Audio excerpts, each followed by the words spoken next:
Hello guys, তো আমরা আজ তাল কাটতে যাবো, এই জন্য বাঁশ কাটা হচ্ছে। দেখো এই বাঁশটা দিয়ে আজকে তাল কাটা হবে। তাল কাটার প্রসেসটা দেখো। দেখো তাল কাটার জন্য বাঁশটা কেটে নামাচ্ছি আমরা। দেখো গাইস, দেখো এইটা কাটা হচ্ছে নির্দিষ্টভাবে তাল কাটার জন্য আর কি।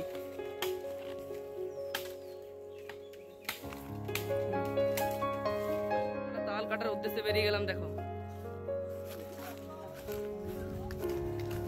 গাইস, দেখো